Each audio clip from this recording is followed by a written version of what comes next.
Jumping into new things can be a fun and exciting time as long as you have like some sort of like guidance or maybe like a cheat sheet or just some general direction to follow. Any of you have hopped into Elden Ring as of lately, you know, as your first FromSoft game, I feel for you, all right? But the same goes for cars. Never a bad idea to do some research and get some guidelines as to what to expect or tips and tricks to follow when you're first, you know, starting to dabble into the whole car thing, especially when you're looking at modifying said car. So maybe you're looking at getting your first performance-oriented car to start modifying, or maybe looking for the next build to start and wondering, you know, where's the best place to start looking nowadays? Because I'll tell you what, you're not gonna wanna hop into something like a rotary right off the bat, all right? Just like you don't go after the tree sentinel as soon as you enter Limgrave. It's gonna kick your ass. It's gonna be a terrible time. You might cry and wonder why you started all this to begin with. Nah, you want to start with something that has like a good following around it already, something that's been well documented, that has a good aftermarket support and a good community following the actual car. And it isn't going, you know, to give you a ton of issues in the long run. A few years back, we did a video just like this and went over some great cars to get started with. Cars like the Honda Civic, of course, second gen Mitsubishi Eclipse, the Subaru WRX, Mazda Miata, and the Scion FRS or Subaru BRZ. Still to this day, I would say some great cars to start off with. And if you want to check out that video, you can check it out over here or something like that. There's a little tabby thing that flies out. However, they may be a little more expensive than they were a few years ago. You know, like inflation and like stuff going on in the world and things kind of drive the price up, but it's okay.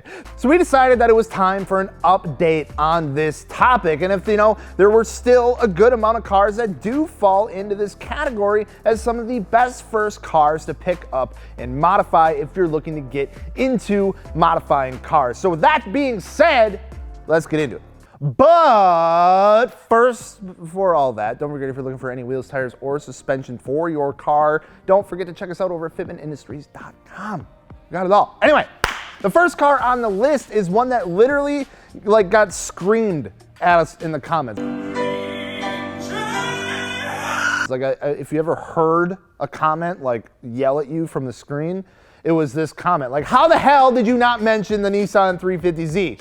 And you know what? You're right, all right? Nissan fair ladies have made a huge impact on the import scene since the very beginning, since they were brought over on the little boats and found their way into the United States of America. Coming in, you know, at the final hour, when we needed them the most, when we were all like, all of our domestic cars were focused on being like economical and saving gas and boring and slow.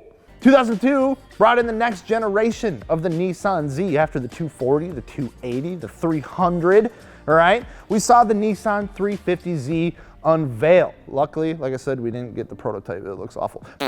Powered by a 287 horsepower V6 engine paired with either an auto or manual transmission, providing the power to the rear wheels, Nissan created yet another amazing sports coupe. And even though we are over 20 years past its initial launch now, getting old. And there are a few more generations of the car on top of it. It still doesn't go without saying that the 350Z is an absolutely fantastic car and a great car to get started with. Truly a multi-role vehicle. Want to build something that, you know, you have fun with at an autocross event or your local track day? 350Z.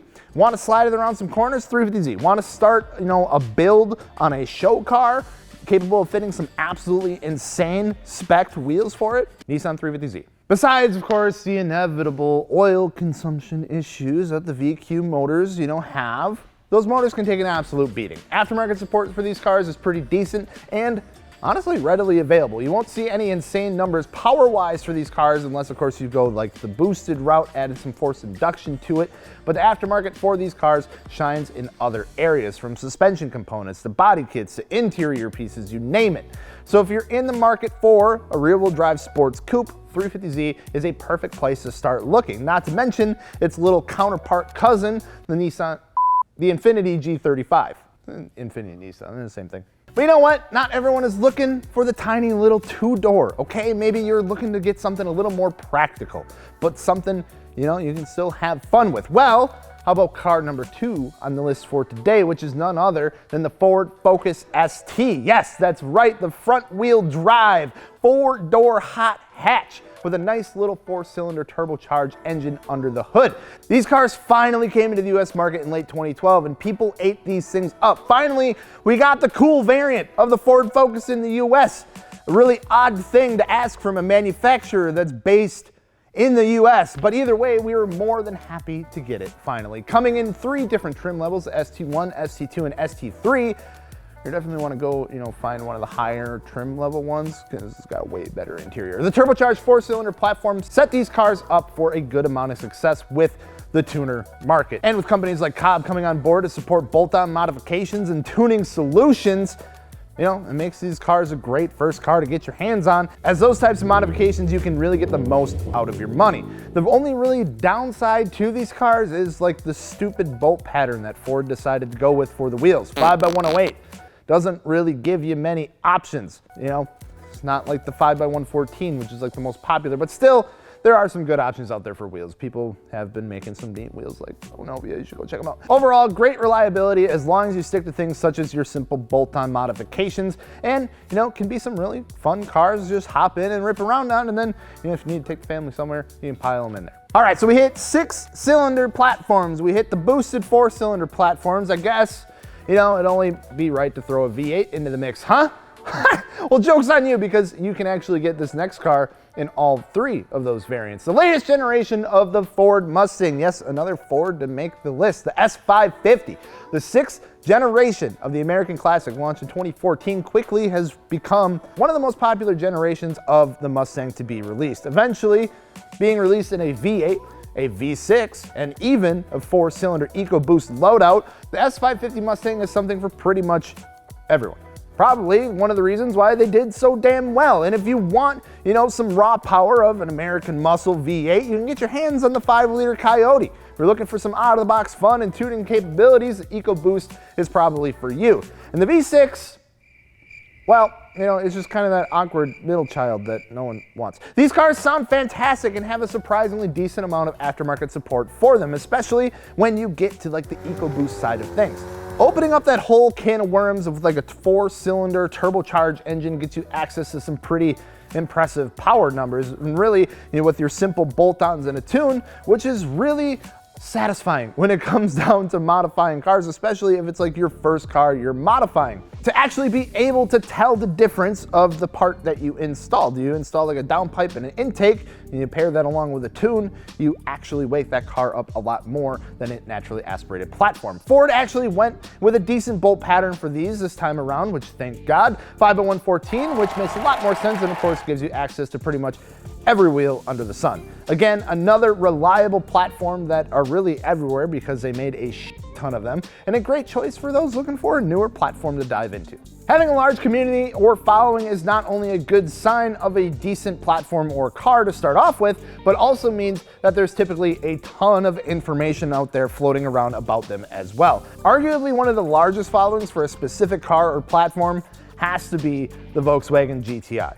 With multiple generations that have captured the hearts of many enthusiasts, young and old, the Volkswagen GTI is one of the most popular enthusiast cars that we see people looking for parts for over here at fitmentindustries.com. And for good reason. You have the choice of so many great generations and years of these cars to choose from. So depending on if you want something like a little older, say like a Mark III or a Mark IV, or want to start fresh with something like a Mark VII, they're out there. And they're about the same price as one another with the current state of things, but they each have their pros and cons, right? Now, gonna get this one kind of out of the way right away, all right? These aren't going to be, the most reliable cars, all right, you can start with, especially if you're looking at something a little older, like a Mark IV, all right? You get hit with some weird electrical quirks, random check engine codes, coolant leaks, boost leaks, overwhelming smell of like a hot box of crayons in the summer is what you can typically expect with some earlier generations of the GTI. But either way, you're getting into a 4-cylinder turbocharged car again that can be heavily modified thanks to an extensive aftermarket support behind them. You have entire companies out there built and dedicated specifically to these cars. Like that's all they do is make parts for GTIs. The GTI is another one of those cars that you'll get the satisfaction of getting the most out of the parts that you install. And not to mention, you do get a little bit, all right, I'm gonna say it, of a nicer interior, all right? Nothing crazy, but they do a decent job. The last car on the list for today is one that I even really wanted to get my hands on at one point before I ended up picking up my Scion FRS. A similar car in the sense of a rear-wheel drive sports coupe, however, coming from a different part of the world. The Hyundai Genesis Coupe, all right, offered either a 2-liter turbocharged engine or a 3.8-liter V6 engine. You have the choice of which route you want to go, all right? And that's kind of neat. And honestly, I think you would be happy with either option. In my opinion, I think the 3.8-liter V6 sounds super good and makes some pretty decent power right out of the gate. They are also fitted with some pretty decent parts from the factory too, depending on what trim level you go with. Obviously, your base model trim level isn't gonna be, suited with all the bells and whistles like the higher ones when you get up to something like the R-Spec trim, which comes with factory Brembos and some nice seats, if I don't say so myself. I am stumbling all over myself. Hang with me here. 50114 bolt pattern makes these wheels pretty easy to find, and there are plenty of suspension options out there, from lowering springs to coils to even air suspension. Plenty of exterior modifications allow you to truly make these cars your own in the sense of like a body kit or even just some carbon goodies. And the 2-liter turbocharged platform gives you a good starting point for tuning capabilities that, honestly take upgrades pretty well. People's getting right around 350, 400 horsepower out of those. The 3.8-liter gives decent power right out of the gate as well and sounds great with some exhaust modifications. However, you're pretty much immediately met with that cap and are pointed into the direction of, adding some sort of forced induction to them, which, will get you a decent power increase, but will require a bit more money. Overall, these are some fantastic cars that have earned their place within the others on this list. So, once again, there are some 5 more cars if you're looking at, getting into something as either a first car to start modifying, or maybe you want to change things up from your first car that you have right now. If there's any others that we missed, feel free to comment them down in the comments below. We'll make sure to, if we get a couple more that people are yelling at me about, we'll make another video. We'll make part 3, because why not? We enjoy doing it. But in the meantime, don't forget to check out wheels, tires, and suspension over at fitmentindustries.com. I'm Gels. Thank you guys so much for watching. We'll see you later. Peace.